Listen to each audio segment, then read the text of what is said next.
My name is Kathleen, and I am a dung beetle. did you know that, like, one of your relatives, he lived in England. His name was Frederic, and he was a hard worker, and his family really respected him and stuff. And it was during the Industrial Revolution. I think that's Charles Dickens' time. So it's just like, he just worked hard for the family. Everything was cool. He had a sister and a mother and father. and one night, he turned into a dung beetle, right? And yeah, so the family just started treating him different. Like, he still thought, well, I'm a dung beetle. This is really unfortunate. And then he thought, well, I guess I still got to go to work. I still got to take care of my family, take care of business and stuff. But he couldn't, because they wouldn't let the dung beetle work. He just couldn't, and he couldn't take care of the family anymore. And yeah, so it's just a big thing. His sister was scared of him, and he ate rotten food, spoiled food, and stuff like that. And his dad just was so angry at the situation, and everybody was upset because they had to work harder and support this dung beetle that they didn't even like anymore.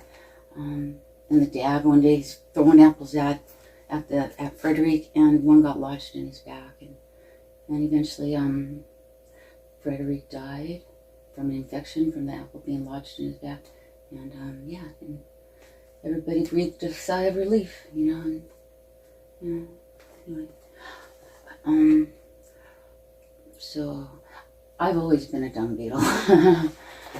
It's just, yeah, I don't know, I just feel like I may be like a triple dung beetle now, but I've always kind of been not so respected, not so appreciated.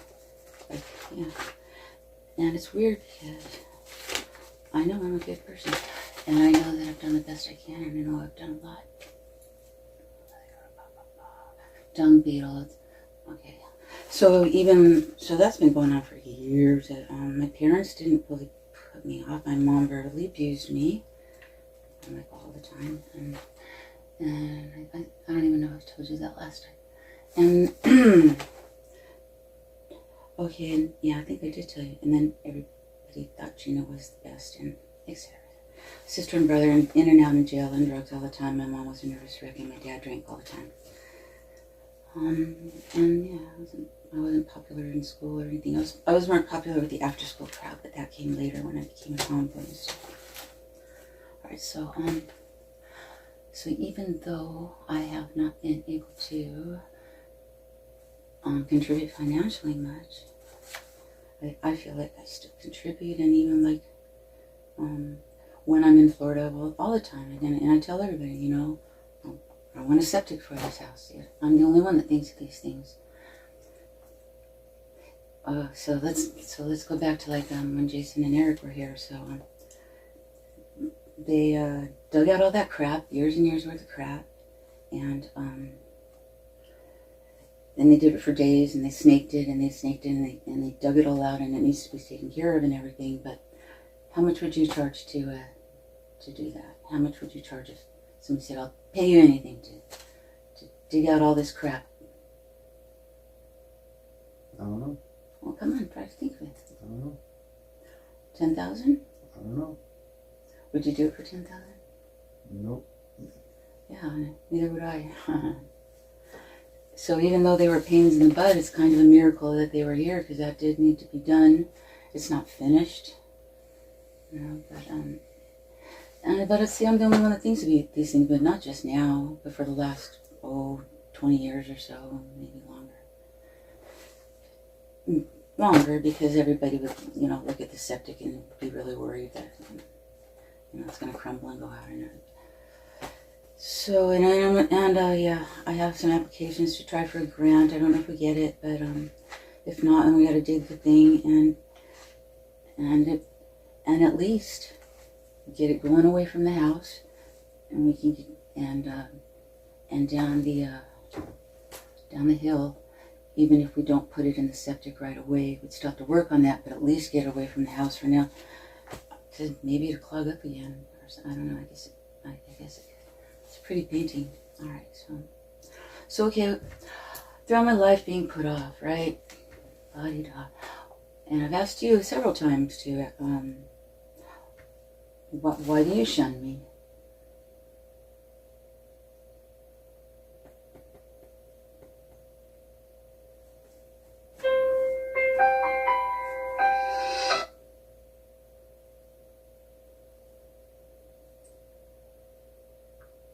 I don't mean to.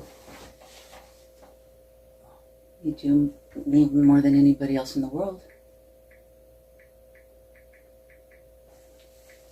Okay, so, all right. See. So yeah, so I had a lot harder times than you with money, and when we lived in California, we lived in a trailer in Los Angeles on Hawthorne Boulevard at Imperial, right under the airport, and my dad bought that house for $100, free and clear. I mean, it's $100. It was a slum. For this country, yeah, it was probably the biggest slum that I ever seen, and we lived in there for a few years. I went to Lenox High School, really badass high school and everything, but well, my brother sees me, and I kind of see myself that way too. He's like, there you were in that trailer court and all this, you know, at a snake pit, whatever, and you were just all shiny and happy and stuff. Because, I mean, for most of the part of my life, I've made a choice to be a good person or to try to be happy regardless. Right? I did go through that depression, so, you know, once I survived the overdose, I just decided I'm not going to be, I'm just not going to do this anymore.